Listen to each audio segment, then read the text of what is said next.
There is a canyon in northeastern Arizona that the people most of the world calls Navajo, have called home for more than 1,000 years. Its red sandstone walls rise, in places, 800 feet straight from the canyon floor, and when the afternoon light falls at the right angle, those walls appear to glow from somewhere deep inside, as though the rock itself is holding heat from a sun that set a century ago. Canyon de Chelly. The name is a Spanish approximation of an older Navajo word, tsi, which means something closer to inside the rock or within the canyon. That distinction matters. The Spanish heard a sound and transcribed what they could. The Navajo named the place from the inside out. By 1891, the United States government had already spent the better part of 2 decades dismantling Navajo life in systematic ways. The Long Walk of 1864 had forced thousands of Din people 300 miles east to a failed reservation at Bosque Redondo, where the land was alkaline, the water made people sick, and the Mescalero Apache, who were imprisoned there alongside them, were strangers with their own grief. The government eventually admitted the experiment had failed, not because it was cruel, but because it was expensive. And in 1868 the Treaty of Bosque Redondo allowed the Navajo to return to a portion of their ancestral homeland, which included Canyon de Chelly. They walked home. They called it Nahonzud, the fearing time. And then they called the return Nabahi, and they planted corn again in the canyon bottom, where the cottonwood trees had grown back in their absence, white-barked and trembling, as if waiting. So by 1891, the Navajo people in Canyon de Chelly had been home again for 23 years. They had rebuilt. They had planted. They had resumed ceremonies that the years at Bosque Redondo had interrupted. And they had continued doing something they had always done, which was to pay close attention to the ground beneath their feet, to the canyon walls around them, and to the stories those walls contained. The Smithsonian Institution sent a man named James Stevenson to the canyon in 1886. And then others came: anthropologists, collectors, government surveyors. The decade between 1885 and 1895 was one of intense outside scrutiny of the American Southwest, partly because the railroads had finally made such journeys practical, and partly because there was a growing academic hunger in the East for artifacts, for documentation, for what people were already calling, with unself-conscious confidence, the recovery of a vanishing civilization. The Navajo were not vanishing. But the ruins in the canyon walls, the cliff dwellings of the ancestral Puebloans, whom the Navajo called Anasazi, a word that carries multiple meanings, including ancestors of our enemies, and more neutrally, simply, ancient ones. Those ruins had been there for centuries, and they were drawing attention. What happened in 1891 involves a Navajo headman, known to the historical record by a name that Anglo visitors wrote down variously as Manuelito's nephew, or simply as the old man of the south-facing walls, and a surveying team from the newly formed Bureau of Ethnology that had made camp near the mouth of Canyon del Muerto, the Death Canyon, which is the main canyon's largest tributary. The team was there ostensibly to document and map. They were also looking for artifacts to bring back east, though this was recorded in their notes with the kind of language that made it sound like rescue rather than removal. The headman had been watching them for 3 days before he approached their camp. When he did, he brought with him a younger man who spoke enough English to translate, and an older woman who said nothing but sat down near the fire as though she had always sat there and would continue to do so indefinitely. The exchange that followed was written down by one of the team's members, a man named Elias Graham, who had been hired as a record keeper and who was, by his own account, not particularly interested in the scientific ambitions of the expedition.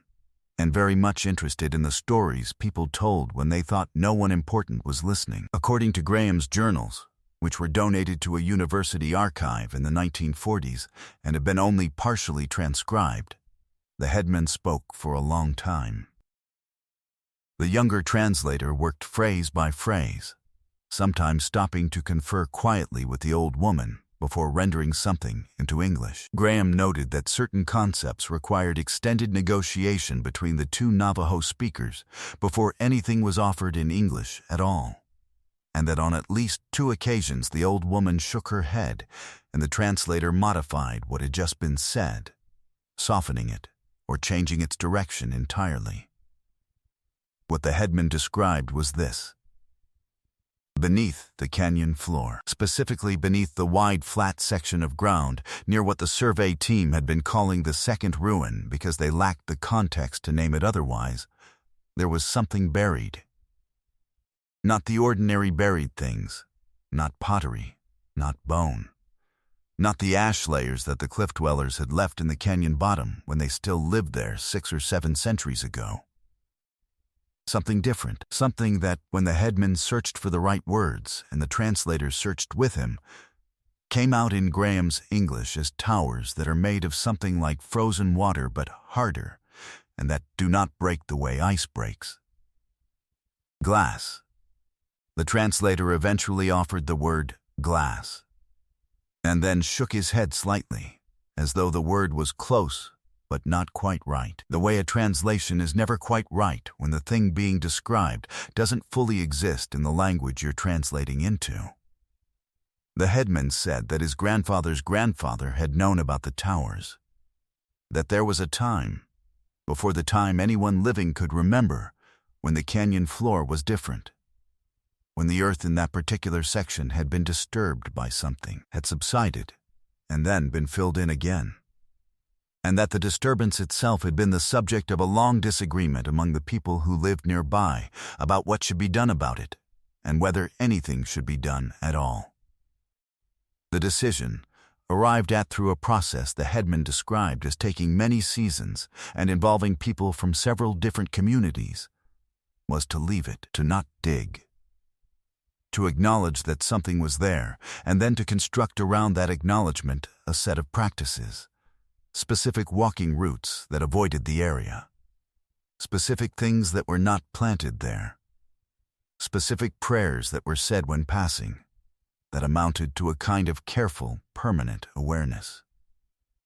The old woman, who had been quiet, said something at this point. The translator listened to her for a long time and then told Graham that she was saying the decision to leave things alone was itself a form of knowing, that the knowing didn't require the thing to be brought out into the air, that there was a kind of understanding that lived in the act of not disturbing. Graham wrote this down. He was clearly struck by it, because he returned to it in a later entry, where he described having thought about the old woman's idea for several days and finding it incompatible with everything his education had prepared him to value, and yet not being able to fully dismiss it. The survey team's lead scientist, a man whose name appears in the journals, but who I will leave unnamed here because his descendants have asked that his role in various artifact removal activities not be amplified in contemporary writing, was not present during this conversation. Graham mentioned that he considered telling him about it, and then decided not to. At least not immediately, because he wanted to record what had been said as completely as possible before it got translated a second time into the team's official scientific language, which had a way of removing from things their original texture. What the headman was describing, if we take his account seriously, and there are significant reasons to do so, which I'll return to, falls into a category of indigenous oral records that archaeologists spent much of the 20th century either ignoring or treating as metaphorical. The instinct was understandable from within its own logic. Stories are stories, and science requires evidence that can be handled, measured, dated, and if necessary stored in a drawer. But that logic has been slowly, sometimes painfully revised. We now have multiple well-documented cases in which Aboriginal Australian oral traditions preserved accurate descriptions of geological events, sea level changes, volcanic eruptions that occurred 10,000 years ago or more, confirmed by independent geological evidence. The oral record, it turns out, can be extraordinarily durable. The Navajo oral tradition about Canyon de Chelly is multi-layered and carefully maintained. It distinguishes between different categories of knowledge and different appropriate audiences for each category. Some of what is known about the canyon is publicly shareable. Some is not. Some belongs to specific clans. Some is ceremonial and cannot be spoken outside ceremony. The structure of this knowledge system means that what any individual Navajo person will tell an outsider about the canyon is, by design, a partial account. Not because they are withholding information in a hostile sense, but because the system of knowledge itself has a different architecture than the system most outsiders arrive with, which tends to assume that all relevant information should be consolidated and made uniformly accessible. The headman's description in 1891 of buried glass towers sits within this tradition in a specific way.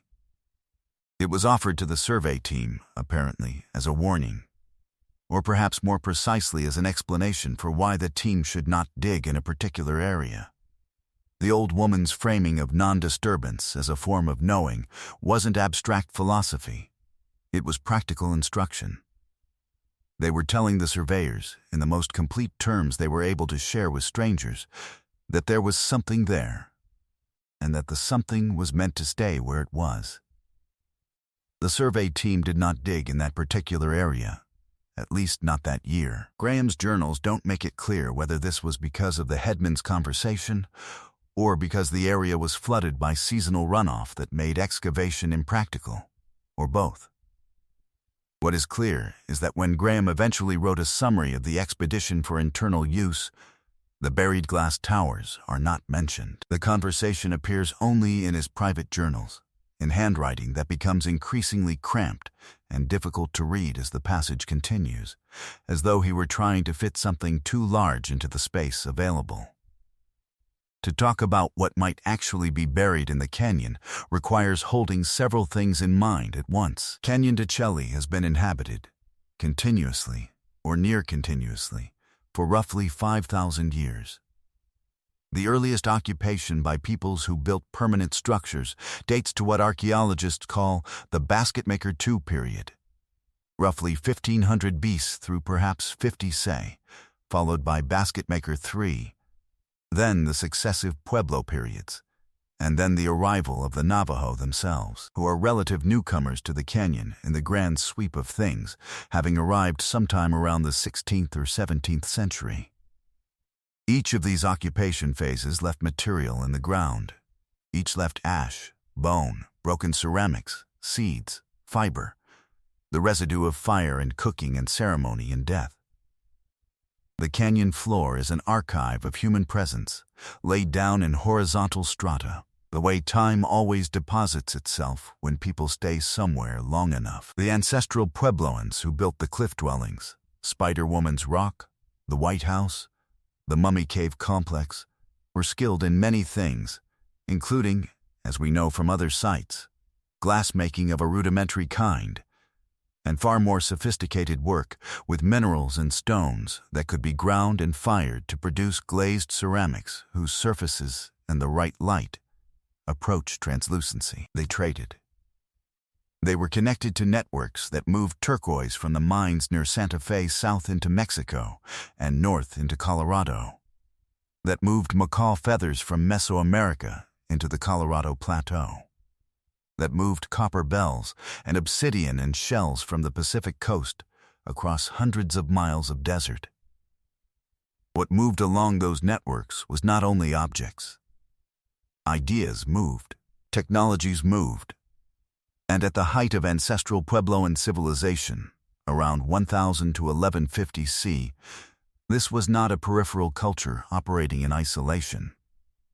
It was a sophisticated society with architecture, astronomy, and material culture that scholars are only now beginning to understand on its own terms. What the headman described as towers of frozen water that don't break the way ice breaks could mean a great many things. It could mean a structure or object made of a material unlike anything he had direct experience of. Highly polished stone, obsidian panels, a glazed ceramic construction at a scale unusual enough to be memorable. Something entirely different. It could be the kind of description that travels down multiple generations in oral tradition and arrives at its destination still recognizable in spirit, if no longer precise in its material details. It could also be exactly what it sounds like, which is a description of something made of glass, or something that behaves like glass, buried in a specific location in the canyon floor, placed there deliberately, and left there deliberately, and known about for generations by people who understood the act of leaving it there as a form of stewardship. No systematic excavation has ever been conducted in the section of the canyon that corresponds to the area the headman described.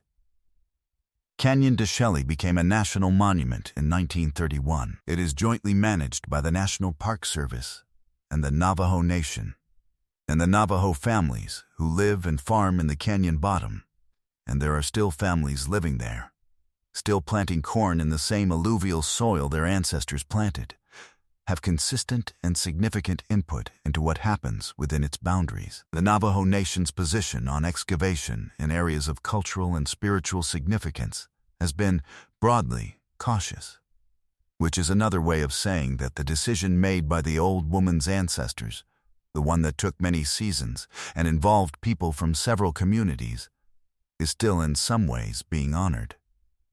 Graham died in 1923. His journals passed through several hands before ending up in a university archive.